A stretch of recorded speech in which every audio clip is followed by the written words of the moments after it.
Hello everyone, my name is Alicia. I am the Senior Event Content Manager for eCommerce Expo and Technology for Marketing. Today I'm joined by one of our fantastic speakers for the show, which is obviously taking place on the 23rd and 24th of September. I'll allow him to introduce himself. Brilliant. Yeah, so I'm Manu. I look after the tech and data functions at Medicate. And yeah, pleasure to be here. Thanks so much, Manu.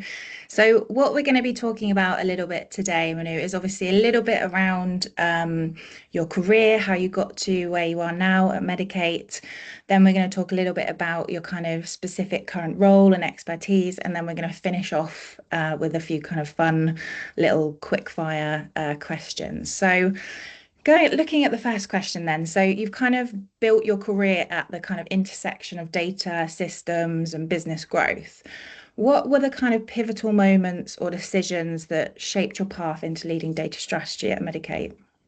Sure. So I think ultimately, I suppose at the start of my career, I was very business focused. So I came in not from a technical route, but from a business kind of background. It's what I studied. I then looked at corporate governance and law. So I really took a turn when kind of one of the first roles of my career was focused more on the analytics side of a CRM platform.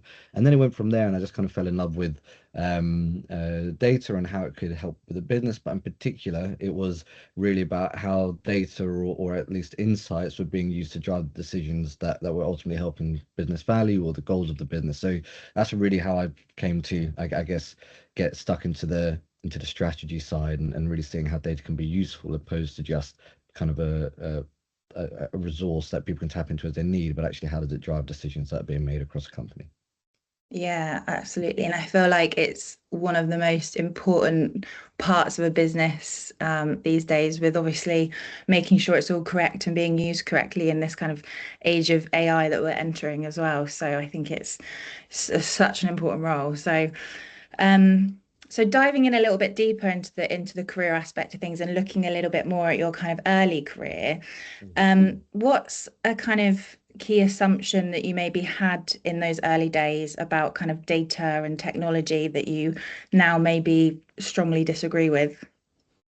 Oh, well, do you know what? I guess it's a couple of just quick things. So one is that my ignorance and arrogance just made me assume that everybody was interested in how exciting technology could be or data could be, and of course, it's not the case at all. I think ultimately data or technology always has to be partnered with something else. So it's only really exciting or applicable if you can partner it with another story from marketing or sales or product or whatever it might be. So that was one of the first things that I had to learn after an assumption that everybody else would be as interested as I was. And then just a very a quick second thing as well actually is just that I believed at the time that technical skills were really hard to achieve or was really hard to learn, and that could be a bit of a blocker. But actually I think given the right learning foundation, they can be really accessible. So yeah, that was another assumption that I had to remove. Yeah, definitely. I feel like, and with that, you probably learned a lot about communicating data as well across the business and to the various stakeholders. You probably had to quite adapt quite a lot, right? Yeah. I mean, I could, for example, in a previous place, not that it was my initiative or all my decision, but we shifted from doing kind of singular data demonstrations to always then only focusing on doing a demonstration with another business partner involved. So, I mean, even a simple change like that, where you're always making sure you are always tied to something else or a story or a product, whatever it might be, and that really shifted the way that the engagement worked on these demonstrations, as an Yeah. example. Yeah, definitely. Because I would say I'm definitely in that boat of people that is really bad with data and that kind of more techie aspect of things. So I'm someone that would definitely appreciate that kind of like more creative storytelling aspect and it being tied to that 100%.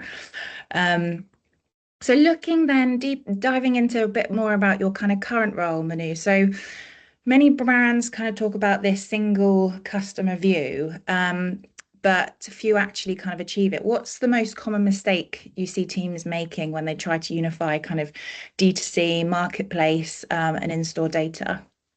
Yeah, so I think even when you're just looking at online, it can be really hard in general to make sure you're always looking at the same customers. So it could be, and of course there are lots of platforms and ways to have fixes and stitching for this. But even if somebody's visiting on an iPad and then later on a phone, then it's harder to track, and especially nowadays where you have a lot more choice in terms of, rightly so, in terms of what's tracked and what isn't. I think really ultimately you have to learn how to get them to engage in some kind of member scheme in the first place, or to sign in, or to have a single identifier like an email address or something similar. And really, that's the main lesson to take, really, which is how do you get them to engage to provide that data in the first place. So you have to be appealing, and you have to, team it with your brand and your loyalty and everything else. So as always, I think the mistakes are from the data teams, where you're trying to they'll have a solution for these problems without involving the other teams that could really help you do this, such as marketing, sales, brand, that would really help you improve that singular view by getting buy-in from the customer in the first place. Yeah. So on a just going into that a little bit more, so on a practical level in your team then, do you get together with those teams like on a weekly, monthly basis? How does it work? Yeah, ultimately. So, and look, there's always going to be room for improvement for any model that one puts in. But the model that we have as a data team is to partner out. So we're a central team, we partner. So therefore, we don't operate as a kind of request desk or service desk or anything like that. We have members of the data team who sit with the individual domains, and hopefully work with them on a regular basis to say, what are your requests, what are your objectives, and then we build and support that way, opposed to somebody saying, look, we need a dashboard, please build it, for example. So that's the aim. Yeah. Yeah, yeah, fantastic. Cool. So, one little, I guess, case study I wanted to talk about a little bit on this call was you have this really cool zero-party data kind of skincare quiz that you have that drives your personalization. What's one practical step or kind of mindset shift that organizations can adopt to start unlocking value from their own zero-party data, do you think? Yeah, well, do you know what? Again, a very hopefully not too similar to my previous answer, but I think it links into that, right? Which is you have to encourage or entice the user to engage with this stuff in the first place. Why should they offer this information? Why should they carry out a quiz? Why should they look for these kind of things on your site? Is it because it's placed strategically within one click away? Is it because you're then going to be able to offer a really good product off the back of it? So the main thing with these is, if you're going to drive personalization, yes, you can use technical solutions where you're trying to piece together bits of ID and email, whatever else. Of course, that's the case.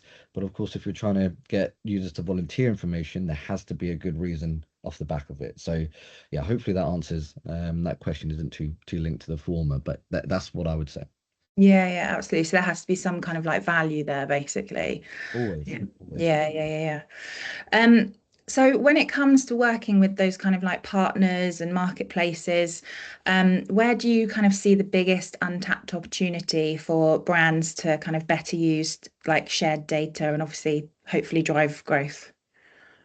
Oh, good question. I think ultimately with this one, I think this is increasing because of the way that we can all be more integrated and interconnected anyway. So I think it's a case of understanding your relationships there, really fostering those relationships, and then having some level of agreement in terms of what data you are sharing between you. I think some of the biggest blockers could be the standard kind of regulation and things in place such as GDPR, compliance, cybersecurity, etc. I think, and I hope I'm sorry, I hope I'm going down the right route with this, but I think those can be blockers. So you need to make sure those are all dealt with first, and then you can have a relationship full of trust where you're kind of sharing this information, and then better able to use that to better serve the customer ultimately, which is what everyone's after. On Yeah. that, on that a little bit then. So, and I know this isn't a question that I've sent to you prior to this, Manu, but talking a little bit about AI, where do you kind of with maybe with Medicate, or maybe you can talk about it more generally in our industry, but where do you kind of see it really helping you guys at Medicate or other people, other brands within the industry? Yeah, so I mean, you've got two options there. One, you've got your back office and you've got your processes and procedures. If you can reduce the amount of time spent on those, then of course you can focus more on your product or your design or more of the exciting things and serve the customer. Of course, The other side is front end, so more tailored customer service, more tailored personalization on the site. You could see us going to a future where we're already getting there, where actually it's AI that surfaces you these products and buys it for you, or subscribes to it for you without you having to do any of the action. So look, I mean, it could go any route, and all of them are becoming far more possible than they were 2 months ago, 3 months ago. So yeah, a broad answer, but it really can be utilized anyway. And where do you sit with agentic AI at the moment? Because obviously there's a lot of conversation around obviously customers having their own agents, talking to kind of business agents.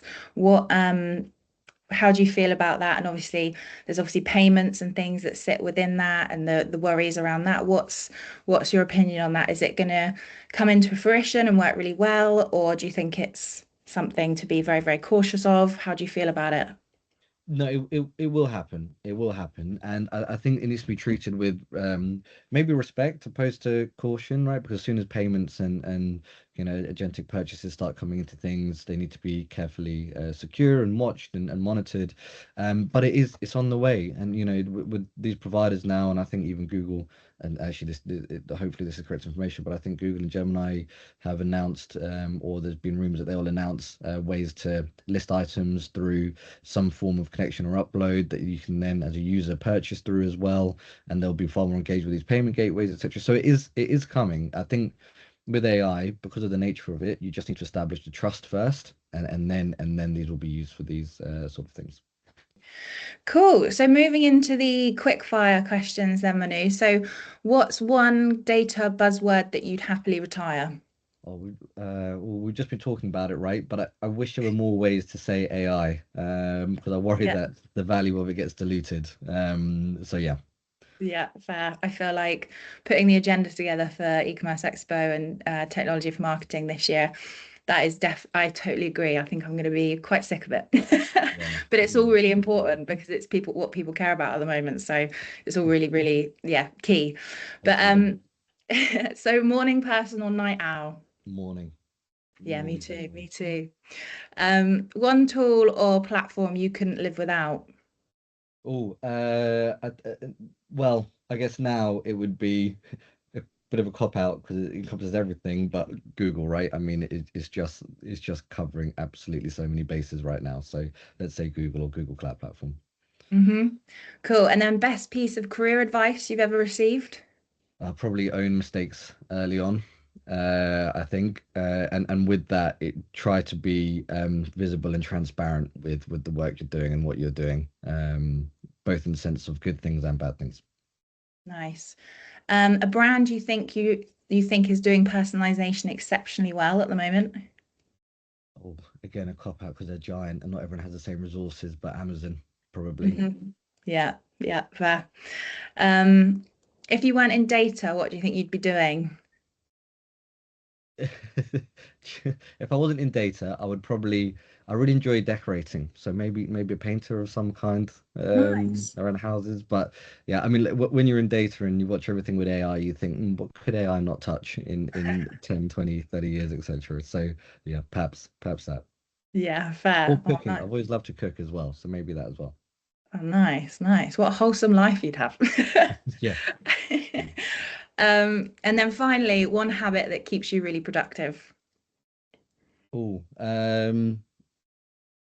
probably it's very tame. Exercise, really. I guess if I keep a regular exercise routine, then that helps me be productive. Yeah, me too. I go a little bit mental if I'm not exercising. Yeah, exactly. Exactly. Amazing. So that is fantastic. Thank you so much, Manu, for joining us on this lovely, lovely call. So for everyone watching, Manu is going to be at eCommerce Expo on the 24th of September, which is day two of the show. And he is going to be diving into a little bit more about what we've talked about. So, turning zero party data into personalized journeys across D2C marketplaces and in store. You can register your interest right now for the show. So, you're the first to know about when registration goes live, and you can get your tickets, obviously, when registration does go live. But for now, Manu, thank you so much for joining us, and we'll see you all at the show. Thank you. It was a pleasure.